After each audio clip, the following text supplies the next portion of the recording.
হচ্ছেন তাপসবাবু, তাপস মণ্ডল। উঠো যাবো সোসাইটির একটা এনজিও আছে, উনি সেটা চালান। তো ওনারা একটা বৃদ্ধাশ্রম রান করেন, ফ্রি বৃদ্ধাশ্রম।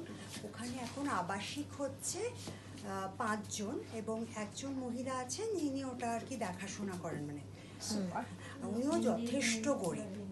তো আমি এবার ঠিক করেছি যে আমার যেটুকু ক্ষমতা তার মধ্যে, তো ওরা যাতে এই ঠাকুর বাড়িতে যাওয়ার জন্য পুজোতে তো আমরা সবাই একটু নতুন শাড়ি পরতে চাই, তো যেন ওনারা একটুখানি পরতে পারেন, তাই ওনাদের জন্য আমি শাড়ি একটু ওনার হাতে তুলে দিচ্ছি। ওনারা তো আসতে পারেননি আবাসিকরা, তো ওনার হাতেই তুলে দিচ্ছি। বাহ, খুব ভালো প্রয়াস।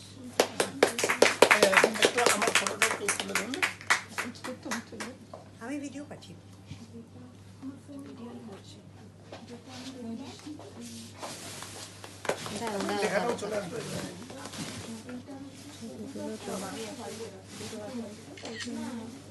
পেছন থেকে নাহলে কারো একটা হেল্প।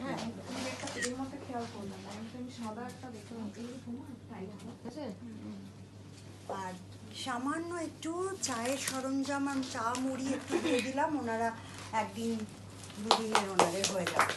6 জন তো, শুধু খালি হাতে তো শাড়ি দেওয়া যায় না, খুব খারাপ লাগে। আর ওনাকে আমি কিছু চাল দিয়ে দিয়েছি, 15 কেজি মতো আজকে দিয়ে দিয়েছি, আর বলেছি প্রত্যেক মাসে আমি দিয়ে দিতে পারবো। এইটুকু 15 কেজিতে 6 জন তো হয়তো প্রায় 7-8 দিন তো হয়েই যাবে।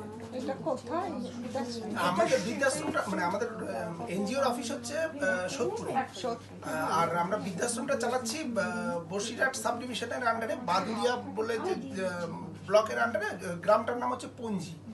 তো ওটা মানে টোটালি রিমোট এরিয়া, অত্যন্ত মানে গরিব, সব চাষবাস এলাকা, মানে অত্যন্ত গরিব মানুষজন বাস করেন।